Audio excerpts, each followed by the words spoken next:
Pastor's Pondering, the second prophet in our 4 Sundays of November, Listening to the Prophets series, is tending to the voice of Job. Job is another very ancient book, written centuries prior to the time of Jesus.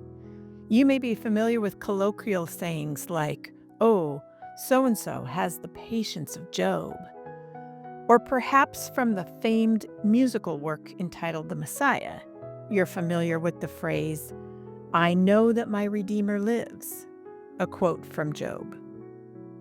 Chances are good you've heard Job's words at a graveside service. If we live to the Lord, and if we die to the Lord. So whether we live or whether we die, we are the Lord's. The story of Job is a powerful one. God describes Job as an example of superlative faithfulness and righteousness. The accuser or prosecutor, in a kind of court-like scene, presents the argument to God that Job only seems righteous because God has rewarded his faithfulness. The accuser posits the notion that God could only truly know if Job is devoted if God were to see Job's behavior after all the goodness in his life were taken away. Then and only then, the theory went, would God know for certain if Job were truly devoted to God, not just in it for the goodies. Strangely, God agrees to the test and tests this theory out. And Job's life is reduced to ashes. He loses his family, his livelihood, household, wealth, and even his own health. To make matters worse and even more complicated, 3 of Job's friends become the mouthpieces for the rather superficial popular theologies of the surrounding regions. Each argue some version of, "Okay, Job, tell us the real truth. You've been hiding some kind of sin, or God wouldn't be punishing you like this." But Job refuses to confess sins he doesn't believe he carries and refuses to believe he's being punished.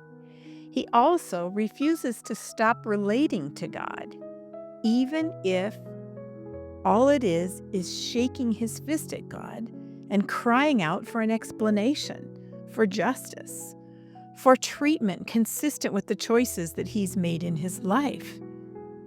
He still thinks God relates to people based on their behavior. Most importantly, he refuses to turn away from God. He refuses to deny his continued faith and trust in God, even when it doesn't make any sense to him.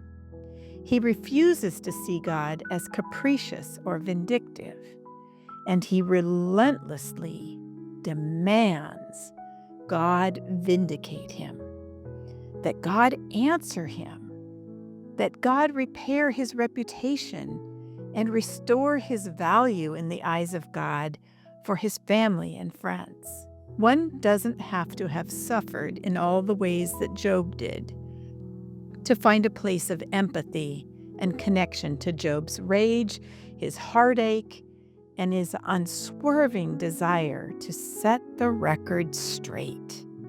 He wants the truth to be told.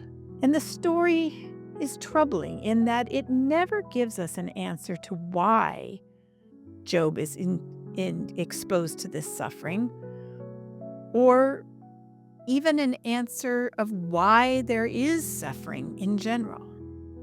But it does give us a very reliable, durable dialogue partner to help us think faithfully about the suffering that we've known or that we see persisting around us. It also bears witness to the incredible cosmic power of one person's capacity to cling to the belief in a good and benevolent God in the darkest of times, when the goodness of God is difficult to see at any level. Job wasn't patient. He was relentless in his pursuit of some kind of sign of the presence of God with him and for him.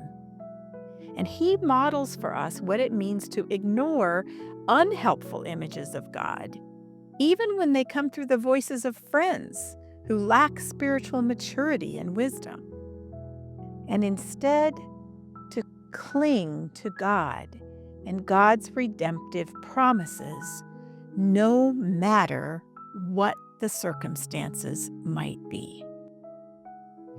See you on Sunday. I hope you'll be like Job and come before God with your complaints to God or your questions, and also with your fierce determination to hear directly from the heart of God to address your heart's concerns. To God be the glory. Pastor Janet.